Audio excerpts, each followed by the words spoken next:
I'm Brett Cooper, and this is the Frontline Mobility Edge, where we discuss the latest in mobile device technologies and how they're shaping the frontline landscape of business.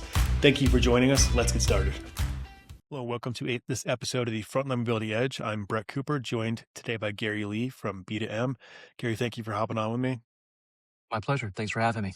So Gary has been doing a lot of work in the enterprise mobility for, I said the last 20 years, but you corrected me and said it was the last 40. And I called out, you can't claim when you're 10 years old doing it. But, I appreciate you hopping on with me today, but you've been in this industry for a very long time. I know we've worked together for over a decade and various different aspects. Maybe from a framing perspective, you could talk a little bit about what you've done, what you've seen over the last few decades, and how that's led up to your current role at B2M.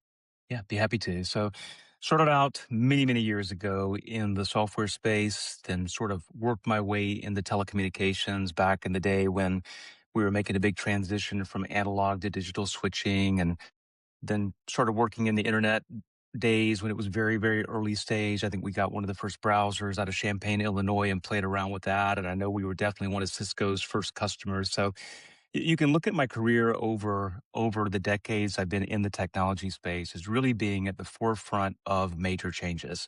Whether it was analog to digital, the advent of the internet, the rise of enterprise mobility to move beyond, very rugged devices in the warehouse that never changed, to suddenly people showing up at work with their brand new iPhone saying, "Hey, I want to connect this to the network." And through that, I've been able to run or be part of about 6 global startups that have been able to take advantage of all those changes. And the reason I bring that up is it's sort of been the path that led me to B2M. Before I came here, I was a C-level executive at one of the biggest managed service providers in North America. We were working almost exclusively in enterprise mobility and helping companies better manage their enterprise mobile devices and apps with a big help desk center and warehouse and break fix repair and everything in between. But over 9 years ago, I started hearing the same story over and over from enterprise customers. And it went like this. Frontlines or mobility is really important to us now. It's moved beyond just the warehouse and devices that never changed. And suddenly we've got a lot more people using mobility. We depend on it now to run our business.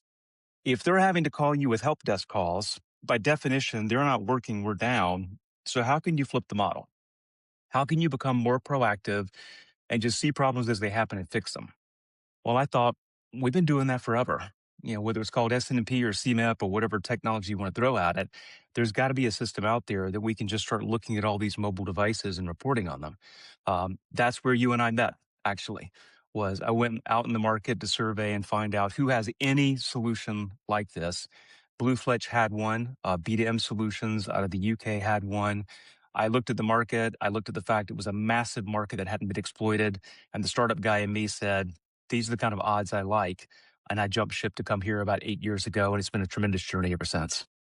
Nice. And just for context, maybe you could talk a little bit about, so B2M, the types of customers you work with, the types of solutioning you do with your customers or clients, and then the outcomes you look for. So when somebody hires or pays for B2M, what are they bringing into the fold? Sure. I mean, we're a software company through and through. All we do is produce software, and we really only focus on one software product. It's a product we call LMS, which is a mobile DEX problem to help customers figure out the health and the usage of all their mobile assets. In terms of the customers we work with, they're all enterprise customers. We sell exclusively to the enterprise. Typically 500 employees and up is kind of our sweet spot. And we specifically focus on the enterprise on frontline workers. These are the workers who don't have an office. They're typically outside the four walls of the corporation. They're in the warehouse. They're in the distribution center. They're in the truck making delivery or service calls. These are the workers ultimately producing and delivering the goods and services of the company. These workers typically have a mobile device in their hand. That is their computer. That is the way they get things done. And those are the workers we're focused on because they're the ones most dependent on mobility.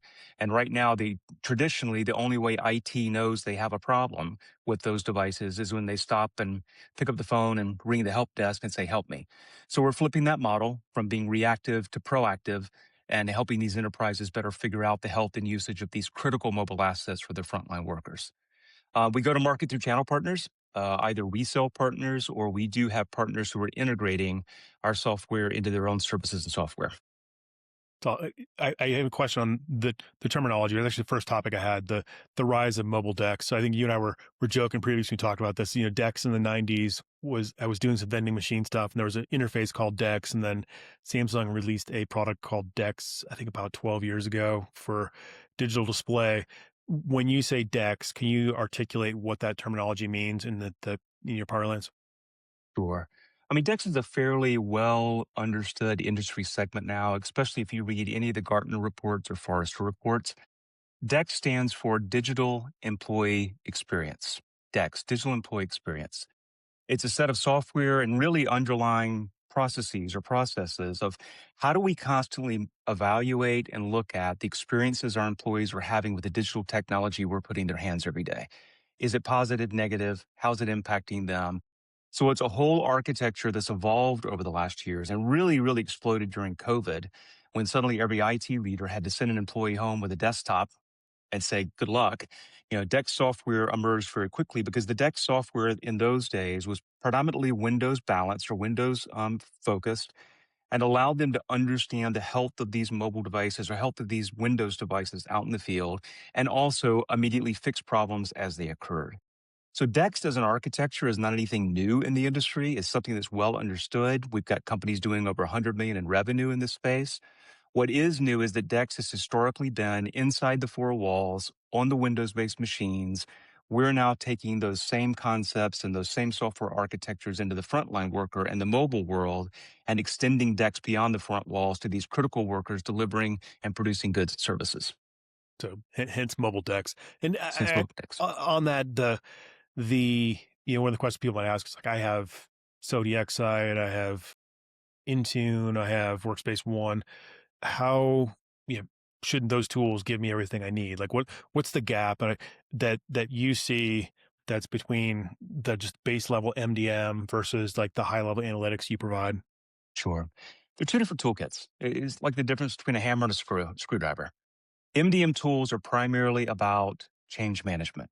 Use the tool to make the configuration changes you need to on a daily basis, policy changes, security updates, update software, update OSs and drivers. These are change management tools and they're fantastic. They're well designed for making changes to devices that are deployed throughout the corporation. They're never designed. I mean, the software architecture alone, they're never designed to give a real time intelligence layer to tell you what's going on with those devices, those applications, those batteries, those network connections. And we see this all the time.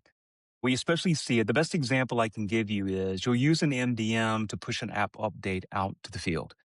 So you've got an application running on all the devices, a new version's come out with some enhancements. You do all the regression testing, you feel confident it's bug free. Using the MDM, you push it out to all the devices. The devices report back to the MDM and say, everything's good. I received it, I'm running it. And so if all you've got is that MDM console on your screen, you see a green light showing you were successful. When in reality, out in the field, all those devices that got the app update are now in a perpetual reboot loop or can no longer maintain a network connection, or their battery life just went from 10 hours a day to 4 hours a day. And you only begin to see this as trouble tickets start rolling in and you go, where's the common thread here? Oh, all these people got an app update 2 days ago. If you have an intelligence layer like ours there, then immediately when the MDM does its job, you can begin reporting on, are these devices okay? And an example I gave you of reboots, we would see in our system, we would see app update received, and then we would begin to see reboot, and it would flag. And so having that intelligence layer is what we do, and it's not built into the MDM tools, and I don't think it ever will be because the architectures are just completely different in how they need to report the data. Yeah, it definitely makes sense. And as you said, all those problems, it gave me a lot of anxiety of the of war rooms I've been in over the last 15 years of, somebody pushed out an update and it broke the network, it broke this, it broke that. Never, Yeah. never fun to bring people down. Yeah, it's not a pleasant experience. No, it is not. One of the things I saw in the report, um, when I looked through it, that the stoppages from, let me make sure I get this right, stoppages from 2019 to 2025 for frontline workers went from 51 to 81%, where they've reported it, a stoppage during their experience with the device. What caused this jump? Is it more that we're measuring it or seeing it? I feel like we have better devices, we have better networking connectivity, we have better monitoring. How can there be this 30% jump over 5 or 6 years? A couple of factors here. First of all, it's getting more complex. It just is. The devices are getting more complex. We've now got AI being rolled onto the devices. That's a whole new complexity layer and a whole new layer of we're going to constantly be updating these devices with new firmware and new patches and new this. At the same time, we've grown from a small number of applications to a lot more applications being loaded on the device. Those applications need to be updated constantly. And so those factors alone of just how do we keep our software suite in sync is a nightmare. And we work with customers all the time that are very good at regression testing and making sure before they send a patch out they've thoroughly tested and everything works, but just because it worked in the lab doesn't mean it's going to work in the real world of the wilds. And so things have just gotten more complex on the device. The second thing that we see consistently, the 5G rollout or the rollout to 5G technology on the network side, it has not gone well. It has not gone well at all. I see this a lot in the UK, and I'm there about every 3 weeks. And our customers will sit down with us and they'll look at what the network maps from the operators, the network maps from the regulators say. Here's 5G connectivity and it's everywhere. The reality is it's in a lot of very densely populated areas, it's nowhere. You can't get a signal. And so you raise the question by saying networks have gotten better. When they work, yes. When they don't, we've gone from 5G to no G often. So the network layer has gotten more complex. The mixture of applications and updates and operating systems and firmware patches has gotten more complex. Your average IT leader is dealing with a very complex beast now in mobility, and they need better tools to do it. So the increase in complexity, increase in actual just application footprint is driving a lot of these just increases in the issues. And then so this report, so you guys, so I mentioned it here, but the annual state of enterprise mobility, you guys have done this for 6 or 7 years now. 7 years. Who, when you guys go out to the market, like who are you surveying? What does this report actually look to? Are you talking about the MDM guys, infrastructure guys, operations guys? What are you guys interviewing when you go Yeah. talk to folks? But it is an annual report. And first and foremost, we do commission this with a third party market research firm. We have no hands in the selection of research panels. We certainly work up the set of questions we want to ask this year, and we work with the market survey term to get those a team to get that ready. But when it comes to actually talking to people, we don't have our hands in the mix at all to make sure the data is clean and there's no bias in the data whatsoever. We asked them to go out and look at companies that are a minimum of 500 employees in size. We just think that gives us a pretty good basis. And then we typically run the survey across the US, Canada, a little bit of Mexico over the years. And then we go after the UK, France, Italy, Germany, and Spain as our traditional markets that we're surveying, again, to bring any geographic biases that might exist in the data. There's two sets of people we're going after. We're looking for IT leaders in charge of mobility. And so we screen on, are you ultimately the person in charge of mobility? You're in charge of supporting mobility? We want to get their view of what's going on in their department when it comes to trouble tickets, the complexity of managing mobility, what are they seeing and hearing from their frontline workers, et cetera. So we survey them with one survey question. But then we also go out and we seek frontline workers who depend on a mobile device to do their job. We find those frontline workers in corporations of 500 employees and up, and we survey them about their daily experience of depending on that mobile device, mobile apps, mobile network connection to do their job every day. And then we roll those two surveys up. It gives us a good comparison of what IT sees or what Frontline is experiencing. And we've been tracking the growth and the non-growth and everything in between for about 7 years now. So on those two user groups, is there a disparity between the leadership and the frontline folks of leadership's like everything's great and the frontline folks are like everything's terrible? Is there like how big is that disparity between this group and the people actually Yeah. with hands-on devices? The single biggest disparity is definitely when we ask the key questions for the frontline workers of how often they have problems that keep them from working. And that's a key question we ask because, it's one thing if you get a little glitch, no big deal. We specifically want to focus on those problems where I had to stop work. And so when we ask frontline workers how often that occurs, and we ask IT how often that occurs, we've seen over the 7 years, as you pointed out, Brad, a huge rise from frontline workers. Things are getting worse for frontline workers out there. But what's really fascinating is when you look at IT and the number of tickets that IT sees, We see a rise every year, but it hasn't followed the same growth path that we've seen on what frontline workers are telling us. There's some factors there, and we've done some survey on this over the years. A lot of frontline workers just aren't reporting the problems anymore. They're just figuring this is a normal course of business and reboot the device and go on with life and try and get my job done. They're not calling the help desk anymore. And yet, the cost to the enterprise every time an issue occurs is still there. They can't deliver the package. They can't scan the barcode and get the delivery out the door. They can't finish production. There's a real cost to the company every time this happens, which is why it's critical that we get that data coming out of what the frontline workers is actually seeing, and we translate that using software to something that shows up on the screen. So that number in the survey, I'm sure I got this right. You reported 7.4 billion was your estimate for paid downtime in 2025. That it's a huge number, but also as I started thinking about it and extrapolated out, it seems like it's actually kind of low. Like, where do you think that number actually is? Especially, I know a lot of people don't necessarily want to say that they're not getting work done and claim that because they want to keep their jobs. But like, where would you actually pin that number out if you had to guess of where it is? Is it 40 to 100 billion in outages? No, I don't think it's that hot. Well, it depends. Let's talk about how we derive that number, and then we'll come back to what we think the number could be. The way we derive that number is in the survey data. We track how many times per week, per month, frontline workers say they have a problem where they can't work. Okay, so we're able to track in the data and say this is how many times this is occurring. Obviously, that's a sample size of the whole general population. So we take that number and then we look at how many frontline workers exist across the universe of all the countries we survey, and we can extrapolate how many workers experience downtime every single month. We then look at an average downtime of 30 minutes, and that's one of the variables that we just select. Now we track in our survey how long it typically takes to fix a problem. We chose 30 minutes for this calculation. So we know how many times an employee was down. They're down for 30 minutes. And then we just take the wages in each country and say, if you were down for 30 minutes and you get this much per hour as a wage, we roll up the number and we get to that $7 billion US figure. Why is that conservative? We're not including IT support cost in there. Okay. So while they're down for 30 minutes, they're probably on the phone call with or on the phone with IT.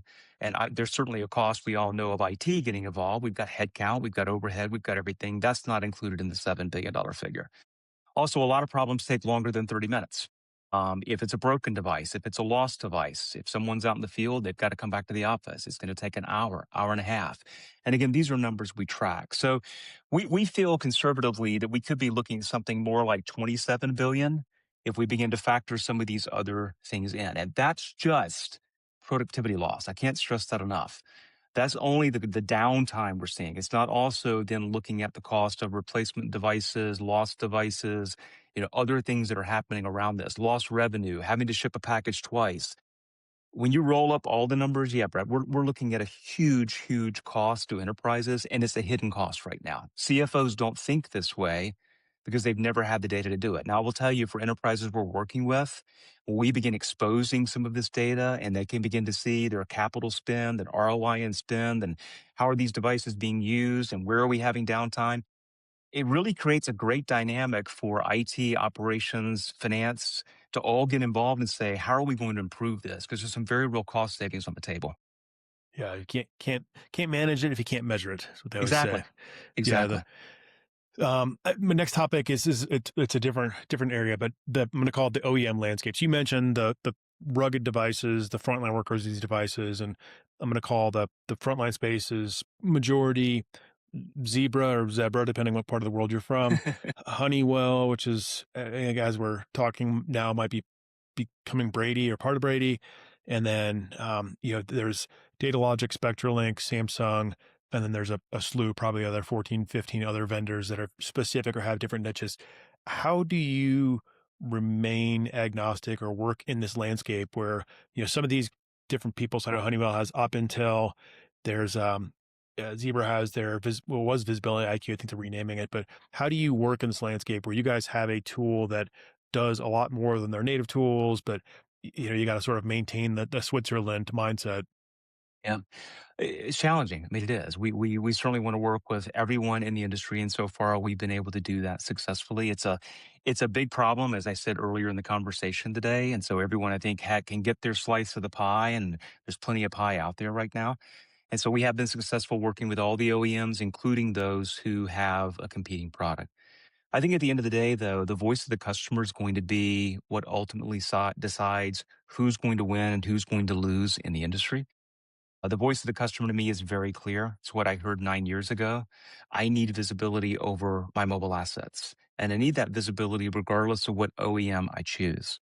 And so, what we see and hear very clearly is the customer saying, I want choice in what OEM I want to use. It might be Honeywell front of house retail and Zebra in the warehouse in the DC. Might be GTAC on the forklifts. I mean, they want freedom of choice based on the technology that's best for the application it serves, but they want a platform that gives them the visibility across all those different OEMs. That's what we're bringing to the market. And the best example I can give to you of how this market's shifting is Honeywell. Honeywell has historically, in their operational intelligence product, it has historically been a product built to only support Honeywell devices. They've recently made the decision, and they just announced it at NRF back in January. But I was out at Phoenix a couple of weeks ago for their sales kickoff. They are announcing their and making available their new agnostic operational intelligence platform, where Honeywell's operational intelligence platform now will support Honeywell and all the other major OEMs. They partnered with us to do that. I think it's a fantastic move. And I think it shows that Honeywell is listening to their customers who are saying, we want a platform that supports our choices. If it's you, great. But if we want to deploy Zebra down here, we're going to do that. And Honeywell, I think to their wisdom, has said, we get that. And so we're going to open up our platform to be more open to the industry here.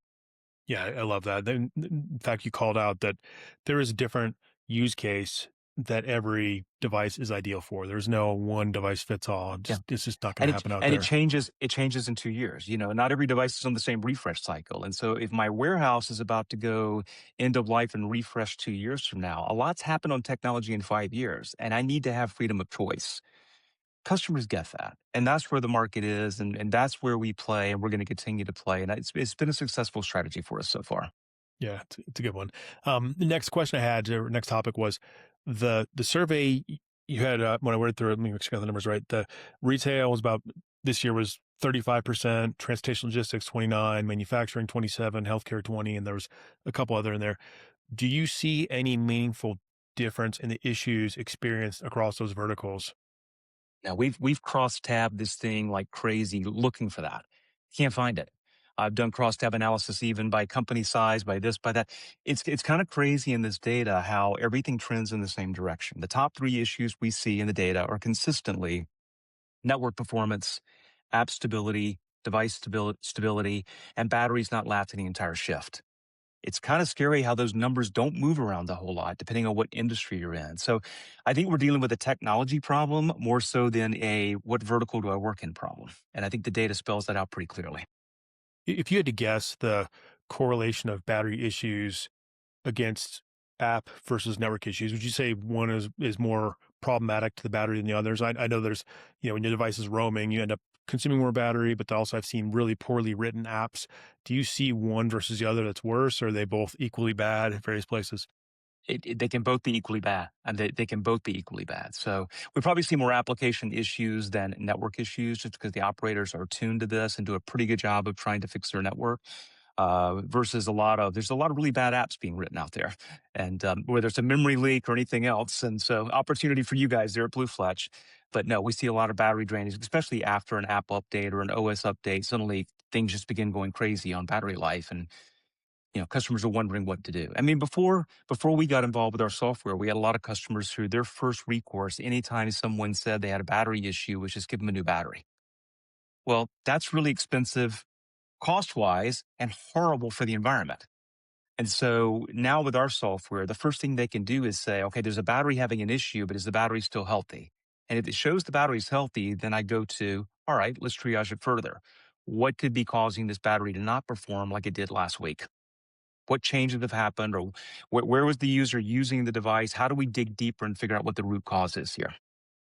it's there somewhere. It's probably a bad application. Especially, I imagine we'll see a lot more of this with people vibe coding in the rate they are over the next year, where they're not actually sure of what they're putting onto devices. And that leads into the next topic I had for you, which is how is AI changing the mobility DEX landscape and device management? How do you see that changing, over the last 12, 16 months, and then any big things this year you see happening? 12 to 16 months in AI, that's a lifetime. I'm I worried know. about last week. I know. I feel like we're on five iterations of Claude this month. It feels like. Yeah.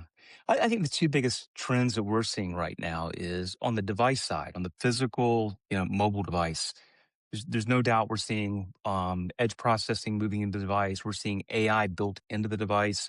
We're tip of the iceberg on that. I certainly have sat down and had some interesting discussions on where things like AI built into the chipset for reading barcodes, scanning packages. I mean, there's just some incredible thinking going on at the hardware level of how AI is going to be built into the hardware. That's going to change a lot because before, where that device had to send a lot of data up to the cloud would process it and make sense of it. We're not going to have more making sense of it down at the device level, and therefore the role of the cloud is going to be different. That's a big shift. That's a big shift. Whether it's going to be peer-to-peer communications going on within the network, within the enterprise, and the cloud's not being talked to as much. I don't know where it's going to wind up, but that's a big shift. The second one is in my world, we process a lot of data every day, as you can imagine. If we're tracking for one customer, tens of thousands of devices, we're looking at network performance, battery performance, applications. So we're constantly producing a lot of data, putting it up into the cloud. We're processing that data. We're looking for trends. We're looking for anomalies. AI is going to help that as well and change that as well. And it's what I call the needle in the haystack problem. And we've seen this a lot with customers. It's kind of fun when you can show up at a customer's door and say, "Hey, by the way, did you know this is going on in your network?" And it's that proverbial light bulb moment. And they look at you and go, "That's why we're having the software bug we're having." And so being able to find those things that a human, God bless them, they'll just struggle for the next year to ever make sense of all the trouble tickets and find that underlying hint using AI and really good software. You can find those clues and go, "Oh, because we're having network timing issues on Verizon's network in this part of the country, this is why we've got this software bug manifesting." It's those kind of it's those kind of moments that AI is only going to make more and more real that make it a lot of fun to be doing what we're doing and helps IT and operations finally figure out those big nasty problems they've never been able to figure out. Yeah, it definitely makes finding those needles a ton faster. So I love it for that purpose. On the sort of forward looking, viewpoint, when you think of, let's go 3 years from now, the 2029 State of Mobility Report you guys put out. If I had to put my Kalshi bets or my polymarket bets on what's going to happen, if you had like three things you're pretty confident we'll see in the next 3 years, what would they be? And then what would be some interesting outliers that you would probably have less likely for us to see in the mobility management landscape? I think we're still going to be seeing network and app device stability as the top issues that we're fighting with keeping these frontline devices up and working. It hasn't changed in the 7 years we've been doing this survey. And given the trend line we're on, I don't think it's going to change. And so I think those are going to continue to be the problems we need to focus on as an industry and figure out how we get better at solving those. I'm hoping, and this is a real hope of mine in that time frame, given the emphasis in the industry on decks and given more and more people moving into mobile decks, I'm hoping by that timeline, we're going to start asking more survey questions about, "Hey, are you using the tool to really dig into your mobile analytics and understand what's going on? And if so, let's look at the impact." And so I hope we're very soon going to start having two data sets. Those that have shifted away from the very traditional known way of supporting mobility of waiting for trouble tickets to show up versus those that are using tools to be proactive and see problems. And I'm hoping in that time frame you're talking about, we're going to start producing a survey that also does comparisons to say, if you're doing this, these are the results you get. If you're still doing this, guess what? Your number of trouble tickets are still going up. Number of outages are still trending up.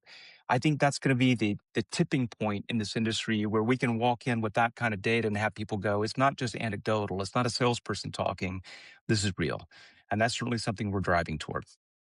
That's going to be really interesting. And then I guess on the outliers, any thoughts on, I'm always interested in robotics. Like, where do you see that with robots becoming more of the, you know, human in the loop versus human just managing those types of things. Do you see that changing all of the warehouse and logistics transportation space in the next 3 or 4 years? I do. And we've certainly had a lot of inquiries on our company going, hey, could we also include, non-human devices in our analytics package? And we get a lot of requests on that. We've had a lot of interesting conversations because it's the same problem. If I've got a robot doing a job, and that robot's got to be connecting to the network. That robot is running apps. Where's the monitoring layer and the analytics layer and the intelligence layer on that? Hopefully, it's built in. Yeah, I think we kind of forgot that layer when we grew mobility so quickly. But if it's not built in, that's certainly an open opportunity to take a look at. Yeah, I think those feedback loops definitely make the robotics game work a lot better if you have it. All right, so let me do a quick close here. So key items here. Really, people should be thinking about the experience of the users and the you could be called the hidden cost of the downtime. So there's a lot of money there between, I think, your 7.4 billion and 100 billion, somewhere in there. Could be a lot that is being missed by folks. I think the second thing is really just being able to monitor in order to be able to manage those better. I think whether it's the experience of the end users, your help desk costs, your device costs, drive that down. Your point on the networking, I just assumed like network is getting better, better. It feels like it's getting better, but as you said, I realized that I've seen a ton of those issues you articulated in the last 2 years, and they feels like they keep popping up, even though we have better and better technology. So a lot out there. Gary, if folks wanted to find more about B2M or how to engage with their team, where could they go? This place is our website, B, the number two, M is in Mary, so business to mobile, B2M solutions.com. On our website, you'll find a good definition of mobile decks. You'll find the research project that we talked about here under the State of Mobility tab, and you can learn more about our products. And if you've got interest, just reach out to us. Awesome. Appreciate you having it. And it is a really good read. So definitely, if you get a chance, go glance at it. It's got a lot of dense content, I'll call it. So it's good to get through, and definitely reach out to Gary and his team if you have any questions. Gary, thank you for hopping on with us today. Appreciate it. Thanks, Brett. It's good to see you again. Thank you for tuning into the Frontline Mobility Edge. If you enjoyed this episode, make sure to subscribe for more content every month. If you'd like to learn more about BlueFletch, check out the link in the description or visit us at bluefletch.com. See you next time.